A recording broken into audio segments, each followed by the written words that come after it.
neza igitondo turi gusangire ijambo ry'Imana muri Yakobo igice kimwe. Nasaba ko tureba muri Bibiliya mu gitabo cya Yakobo igice kimwe, turasoma umurongo wa 5.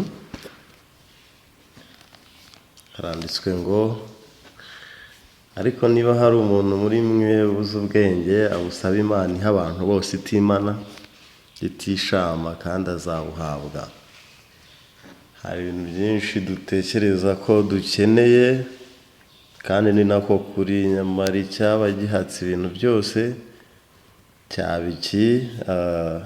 Muri Yakobo igice kimwe umurongo wa 5 hagarukaho abantu bagwiza ubukungu, bagwiza amashuri, bakagwiza ibintu byinshi, ariko babura ubwenge ntibabisangire n'abo bakunda, basenya bagasenya, baraminuje cyane. Abakungu ntibikureho ko badasenya imiryango yabo. Ikiba kibura nicyo nkomeza kujya nibaza, cyangwa se ubwo abantu babana bakabana nta byishimo, none habura iki kugira ngo abantu bagubwe neza?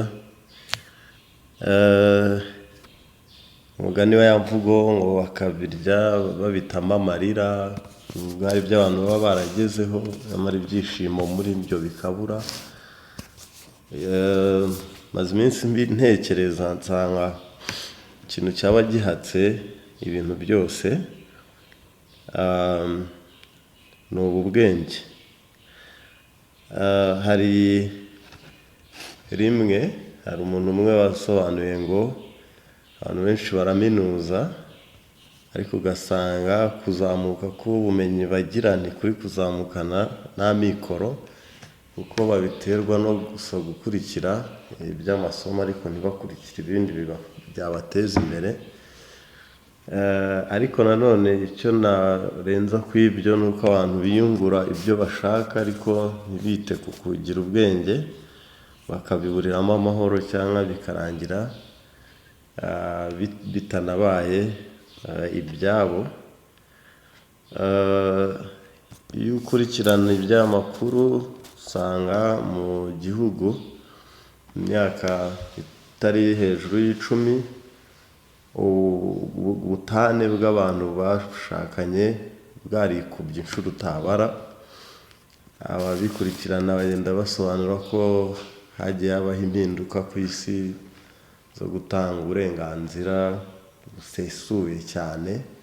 Mbere cyabohaga abantu kikaba kitakibafasha, aho bitekerereje ujya mu mategeko ugasaba gutana n'uwo mwabanaga.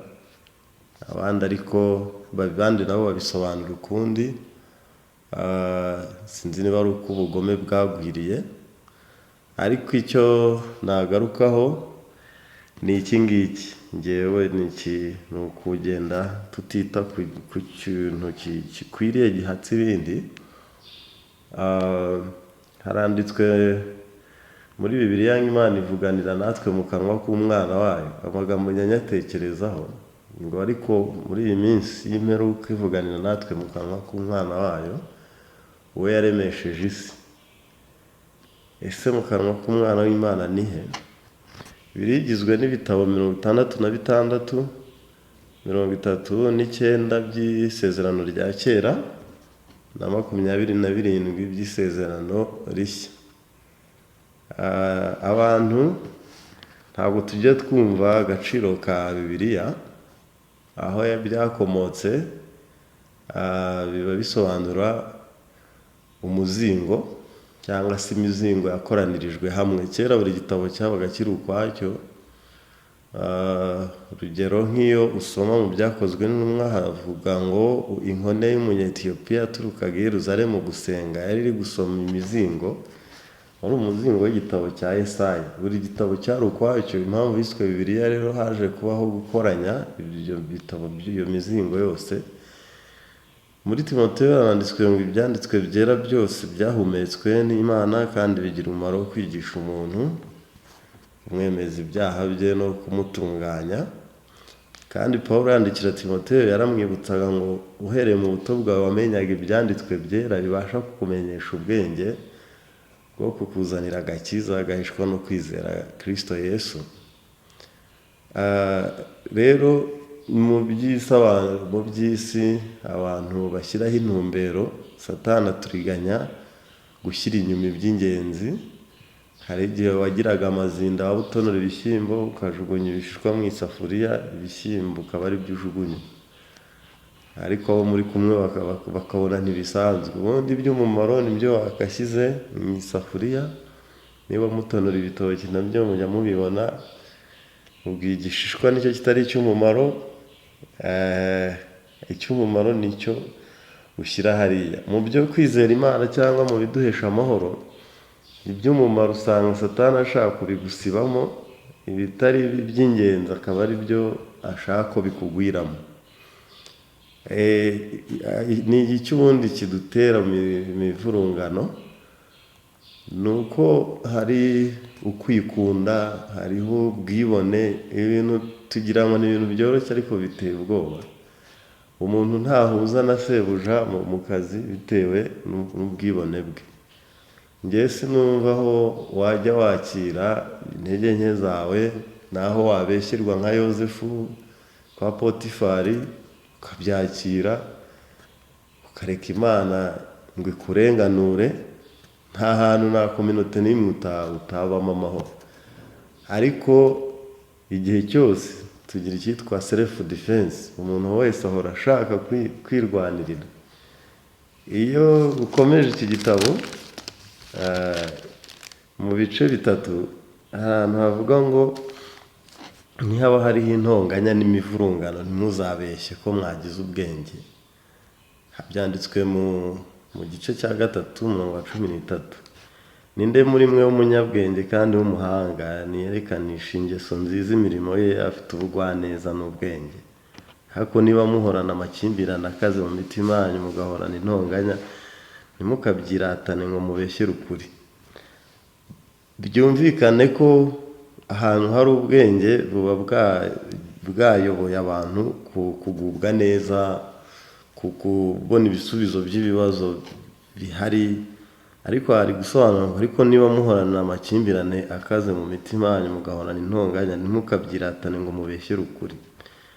Bene ubwo bwenge si bwo bumanuka buvuye mu ijuru.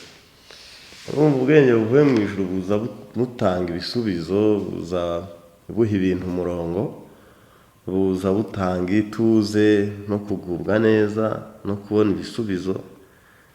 Ariko hakomeza havuga ngo bene ubwo bwenge si bwo bumanuka buvuye mu ijuru. Yego ubwo mwabugize, ariko si ubw'ijuru, ahubwo ni ubw'isi, ni ubw'inyamaswa, abantu ndetse n'ubw'abadayimoni. Kuko aho amakimbirane n'intonganya biri, ariho no kuvurungana kuri no gukora ibibi byose. Aha ngaha tujye tubirebaho. Abantu bagira ibibazo ahantu hose, ntabwo wakwirinda kuba muri kominote.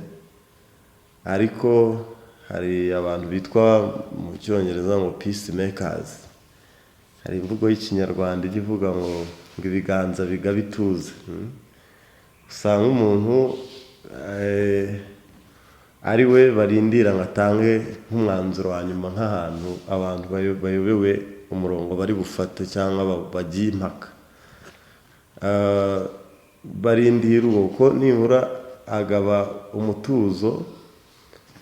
Tugize amahirwe tukababo, ariko duhereye muri sosiyete ntoya tubarizwamo, tukaba turi abantu muri ibi bihe. Iyo abantu basaba n'akazi, icyo bacyongeramo ko bafitiye n'iyo mpano cyangwa bafite ubwo buryo bujya bugaba ituze muri kominote, cyangwa ugatanga n'ubuhamya bw'aho wigeze ugira umumaro. Birafasha kuruta ko bareba diporome ihambaye n'ibindi. Kandi ikindi muri ibi bihe hasigaye bimakaza ikintu kivuga ku cyitwa teamwork. Umuntu ubasha kuba yakorana n'abandi. Kera napfaga kubyandika nsaba akazi, sinayamenya buri kantu kari mu ibaruwa isaba akazi. hari ahantu washyiraga ngo nimuramuka mumpaye akazi, hari imvugo y'icyongereza yavuga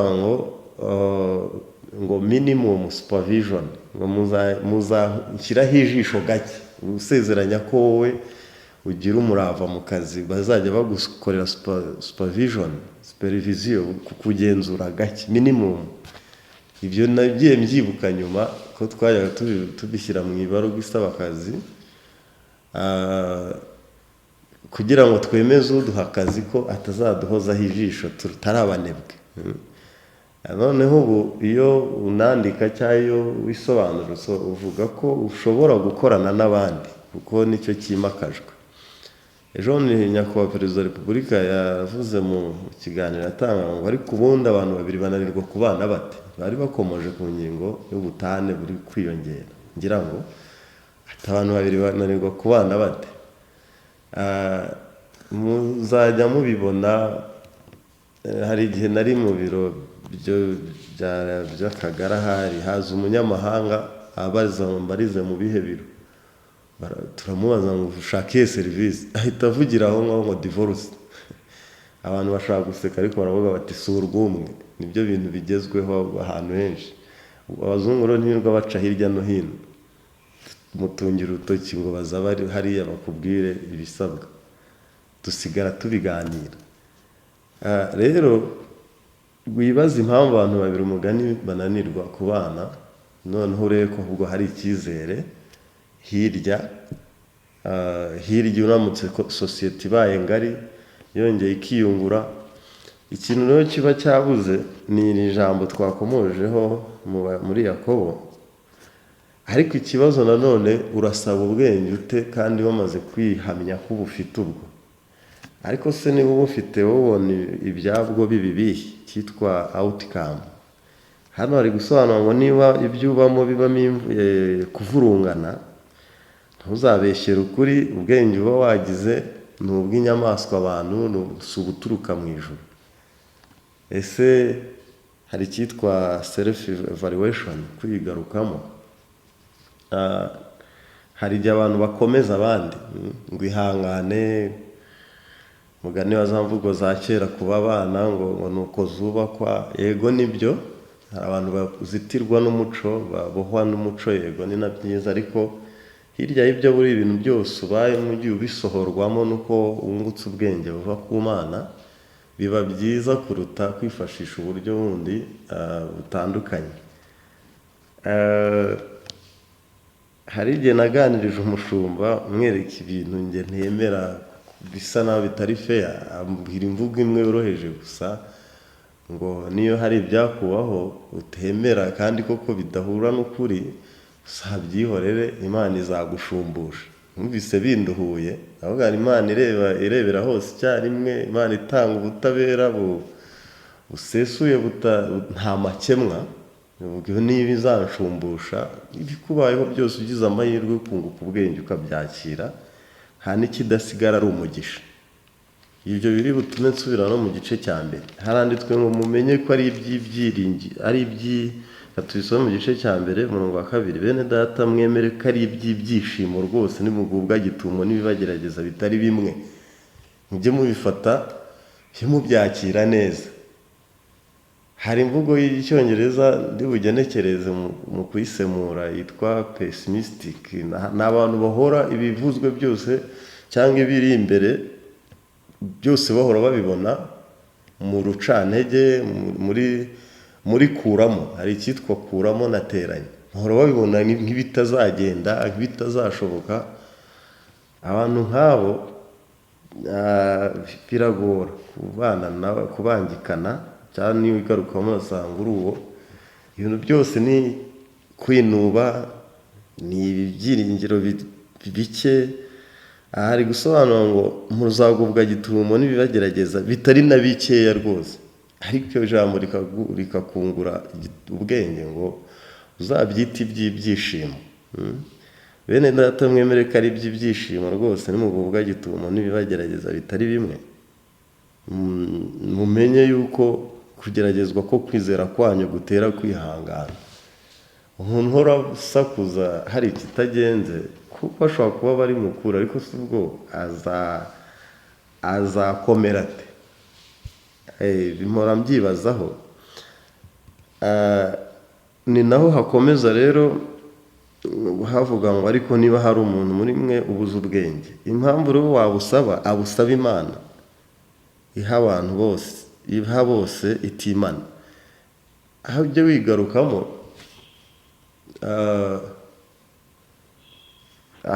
wigarukamo, mu bintu byose unyuramo, urebe ko ahari atari ubwenge waba ubuze ku kintu waburiye igisubizo.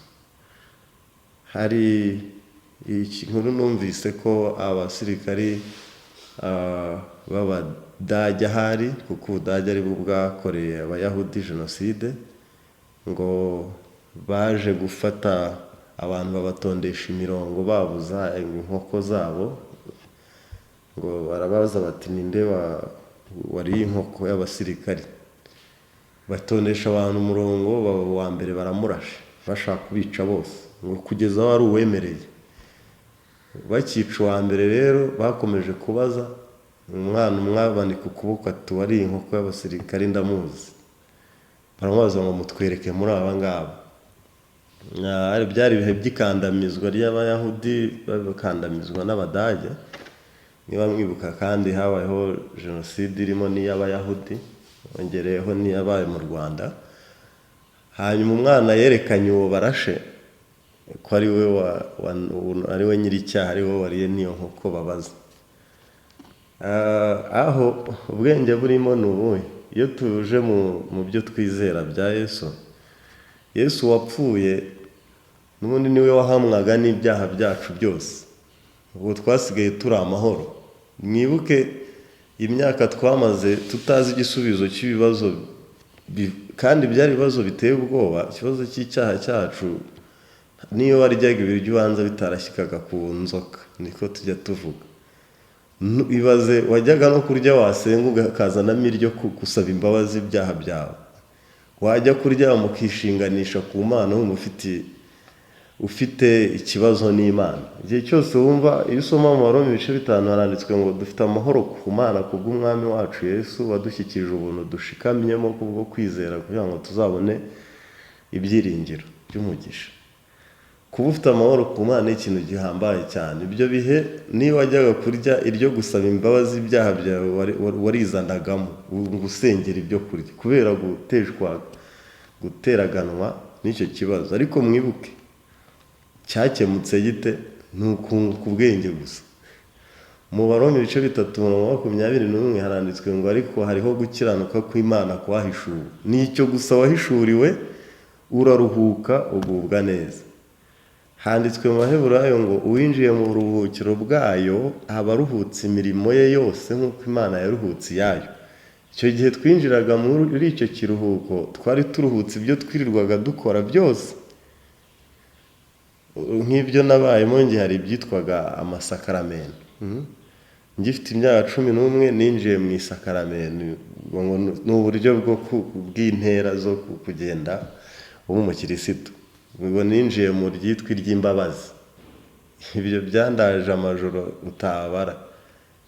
Navaga nk'aha mu rukerera mu masaa 9 z'igicuku, tugiye kuri uwo munsi nkajya nk'ikaruruma n'amaguru, ariko ni na hafi, nuko mbuze ibindi bigereranya ahari. Banza ari na kure birenze. Ibyo bihe rero nta na transport zari zihari, tugira ngo twinjire mu buryo bwo kwemerwa n'Imana. Ariko ikintu cyaje gusubiza ibyo kwabaye kunguka ubwenge. Kungurwa ubwenge n'ijambo ry'Imana gusa, turakiruhuka. Ikindi nshaka gukomozaho, hari icya mbere, urasaba ubwenge kuko wamaze gutahura ko utabufite, cyangwa se wiyemerera ko ufite buke. Niba twabaho na buke, ariko kumara gutahura uti nyamara mu bintu mbamo mbura ubwenge, ubwo niho wabusaba, wasenga ukabusaba. Ikindi nshaka gukomozaho mu bice 3 hari gusobanura ngo iyo umuntu buriya iyo ibintu byakunaniye, pasiteri yatwigisha inyigisho kuri Petero igihe basaga Yesu ati nanjye se ngende n'amaguru hejuru y'amazi, ati ngwino. ava mu bwato atera intambwe, ariko ashidikanije ararohama. Yesu aza amusanga amufata ukuboko ati buri muntu wateye intambwe aruta abagundiriye bakigumira mu bwato. ubu ngubu aba yungutse n'icyo. Rero iyo watsinzwe buriya ntabwo uba utsinzwe, ahubwo waba wigiyemo isomo. niba ibintu byaranakunaniye hariho amahirwe asigaye yitwa kugisha inama. ariko hari igihe satani kurya nabikomoje turi abantu adushyira mu bwibone. hari igihe iyo ntera uyihorera kuko wamaze kumva ko iyo biba kubera byiza wari butsinde utiriwe ugera aha wakagishije inama y'icyo gukora. aho satani rero niho yicira abantu. nari kuri radiyo umuntu umwe atwara nimero yanjye aza kungisha inama nk'umuntu w'Imana, ariko ntangiye kumugira inama nanjye nagiriwe numva ahise ambwira ngo ahugana nahumvise ngo ushaka ko tuba inganzwa ku bagore. yangishaga inama z'umuryango ngo ubwo ngo urashaka ko ntabwo ari icyo nshaka ngo yahujya nahumvise. nuko twarangizanije. aha mu bice bitatu umurongo wa 17 haranditswe ngo ubwenge, ariko ubwenge buva mu ijuru irya mbere buraboneye kandi n'ubw'amahoro n'ubw'ineza bwemera kugirwa inama. aya ni amahirwe umuntu asigaranye watsinzwe, kandi noneho nta n'andi mahitamo. gutsindwaho biba ari ibyacu, ariko ufite andi mahirwe. ayahe? uragisha inama wowe byakuyobeye, uragisha inama. ni benshi mbona baguwe neza mu itorero bagiye bagira ubwo bwenge butera intambwe bakagisha inama itorero, ukabona byarasaga nkaho iby'imibereho yabo bidogereye cyangwa biri ku ndundu. ariko iyo wunguye ubwenge n'Imana cyangwa ubwenge n'itorero, ugira ute? ubwenge bw'Imana n'ubushobozi bwayo n'imigisha yayo bizahura n'ibyari bitagifite icyizere cyo gukomeza kubaho. aha hari gusobanura ngo iyo ugize ubwenge, ugize amahirwe y'ubwenge buva mu ijuru, ugira n'uwo mutima wo gutera intambwe, wo kugirwa inama. aho naho ugisha inama kuko ibintu bibiri biba byakubaye. icya mbere uba watsinzwe, icya kabiri ukabona nta n'inama ubwawe wiyunguye, icya gatatu ugashaka aho uyigisha kandi nta handi wabona inama y'Imana ugiye hirya y'itorero. icyo rero nicyo Sawuli atakozwaga. umwami Sawuli yarindiriye umutambyi ngo atambe igitambo, ngo abona abantu batangiye kumushiraho aracyitambira. ariko rero ubuzima bwa Dawidi yajyaga agisha inama, agisha Imana inama Isikoragi ihahiye ati ese nimba kurikira nzabafata. Imana ibimwemereye ntiyitaye ku buryo iri bucemo inzira, ntiyabitinzeho. we yarahagurutse aragenda. mu bizwi inkuru yerekana umusore ngo w'umunyegiputa bahaye umutsima n'amazi aranywa arahembuka, abajya imbere ajya kubereka aho izo ngabo zabanyaze zigandagaje. igihe cyose rero iyo usoma Bibiliya ugenda ubona bagishaga inama n'abayamvugo bavuga ngo kubisokoza uko byogoshe, n'abantu bigenderaga hubuhubu. ntabwo abo bahuza nk'uko kandi Loti nawe yanzuye gutandukana na Aburahamu. nta bindi yiriwe atekerezaho. amaso yamweretse ikibaya kimeze neza ngo cy'Isowari, ahita amubwira ati nta kibazo, njye mfasha aha ngaho nawe fata hasigaye. ariko ibyaje kumubaho turabisoma muri Bibiliya, ntabwo byari byiza. rero nta bitinzemo, iki gice cyo muri Yakobo icya mbere utarutse igice cya kabiri ugera mu gice cya gatatu, n'ubundi nkakomeza kubona ari ijambo ubwenge bugarukamo. hariho ikigereranyo cy'ubwenge bumwe bwiswe ubutava mu ijuru, bw'inyamaswa abantu, ari nabwo bugaragazwa n'ahari imivurungano gusa. ariko wagera ku bice 17 ugasanga hari ubwenge buva mu ijuru ngo bw'ineza, irya mbere buraboneye, ni ubw'amahoro, ni ubw'ineza, ni ubwenge bwemera kugirwa inama, bwuzuye imbabazi n'imbuto nziza, butarobanura ku butoni kandi butagira uburyarya. Rero kuba umuntu yaratsinzwe ku kintu cyangwa n'ikindi, ibyo si ikibazo, ahubwo se ubundi urindiriye gukoresha buryo ki ngo ubone intsinzi. Hari igihe n'ubundi, hari ijambo riba muri Maraki rivuga ngo Edomu ati dukubiswe hasi, ariko n'ubundi tuzagaruka twubaka hari amatongo. Uwo muntu ntabwo aratsindwa. Bibiliya ikomeza ivuga ngo Uwiteka ati muzubaka ariko njye nzasenya. Ibintu byose bidahuza n'ubushake bw'Imana biba bikuvunira ubusa. Aho Bibiliya ibigaruka ku mategeko, bashaka gutsindishizwa n'amategeko, ariko Imana ntiyagennye inzira yo kubonera gukiranuka mu mategeko. Ni nayo mpamvu Yesu yaje yihamya ngo ni njye nzira, ukuri n'ubugingo. Kandi iyo usoma muri Yohana igice 1 haravuga ngo Mose yazanye amategeko, ariko Yesu yaje yuzuye ubuntu n'ukuri. Iyo uri mu buntu, iyo uri ku cyerekezo cy'ubuntu, biba bisobanura ko utari mu nzira y'amategeko. Iyo mvugo rero, nubwo ari ingingo y'iby'amategeko, iravuga ngo dukubiswe hasi ariko tuzahagaruka. Ubwo aho ntuba wakiriye gutsindwa. Rero ahangaha naho iyi ngingo nsorezaho ivuga ko wemera kugirwa inama. Byumvikane hari ibyabanje kugira ngo wemere kugirwa inama.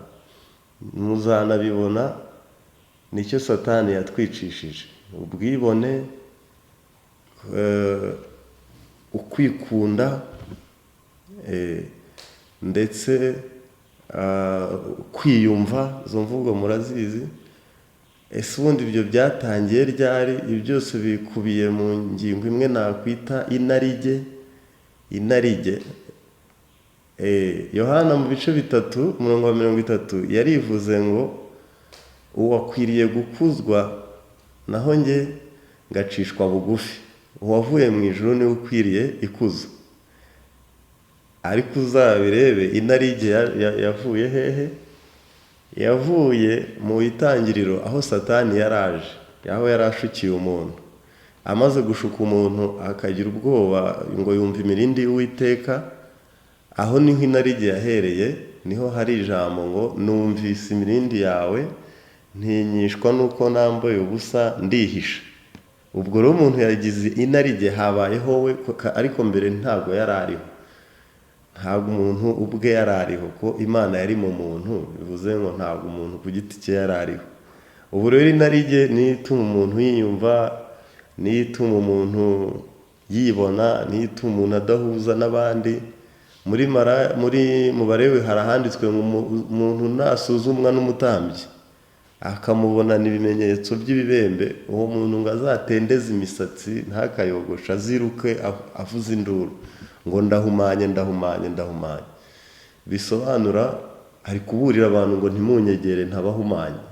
Ariko rero ukuntu tunyuranya n'ijambo, twe ahubwo tugenda dutunga intoki abandi ko ari bo bahumanye, ahubwo ngo ntibatwegere bataduhumanye. Ariko umuntu agiriwe ubuntu akajya aba mu bandi, simvuze ngo wenda akajya ahora acinya inkoro cyangwa kubita ibipfukamiro hasi, ariko uko kuri wenda akuzi, ko atari we ugirirwa nabi, atari we ubangamirwa, ahubwo akajya avuga ati nyamara nshobora kuba ari jye ubangama, nshobora kuba ari jye udashobotse, nshobora kuba ari jye, ahubwo n'abantu ni ubuntu mbagiriraho kuba babangikana nanjye. Ubusanzwe ndahumanye. Ubizi utyo byajya bikorohera icyitwa harmoni, kubangikana muri sosiyete iyo ari yo yose. Ijambo ry'Imana ntiriza gusa riduhesha iby'ijuru n'iby'ubugingo budashira, ahubwo se kuki ritanatwungura kugira ngo n'umuryango mugari n'umuryango mutari na mugari tubarizwamo tujye turi abatanga ibisubizo. Nicyo tujya twigisha muri mind education, dusobanura kutigiza ibiguhoye. Umutima wawe urumva nyine wakomera ute uhora wirukana ikintu cyose udashatse. Ntabwo ibyo byaba ni icyitwa gutoza umutima. Nk'uko habaho imyitozo ngororamubiri, habaho n'umwitozo w'umutima. So rero tugiriye ubuntu kuko twajya dutahura ko dukeneye ubwenge bw'Imana. Impamvu tubukeneye ntabwo dufite nyine, hanyuma mu gusaba Imana tukayisaba ubwo bwenge, kandi tukagira iyi karagiteri cyangwa ibituranga byo kugisha inama. Ntabwo ari ubugwari kuba wabuze igisubizo cy'ikintu cyaba kigerageje ntugishobore, ahubwo byaba ubugwari cyakunaniye ukanakirekeraho, ntiwumve ko hariho amahirwe yandi yo kugisha inama ku buryo wazakigeraho. Reka nsubikire ahangaha. Ni ibi Imana yari yanshyize ku mutima kubasangiza. Ndasoza nsenga. Mana, mu izina rya Yesu ngushimiye ko igitondo cyacu dutangiranye umunsi n'ijambo. Ejo twize inyigisho ya Pasika ko kuzuka kwa Yesu Kristo ari igihamya cy'uko tubonye intsinzi. Mwami, ariko ngo abatware bashutse abasirikari ngo muhamye ngo ni abantu be baje bakamwiba, n'ubundi aracyari intumbi. Ibyo n'ubu biri mu mitima y'abantu. Yesu ntiyazutse mu mitima yabo, niyo mpamvu bakihamya urupfu, bakihamya ibyaha no kurimbuka no kwiciraho iteka. Tugushimiye rero ko muri iyi si y'amayoberane irimo uburiganya bwinshi bwa Satani, utwungura ubwenge kugira ngo tubashe kwibamo kandi turi abatanga ibisubizo. Ubane natwe muri byose mu izina rya Yesu. Amen.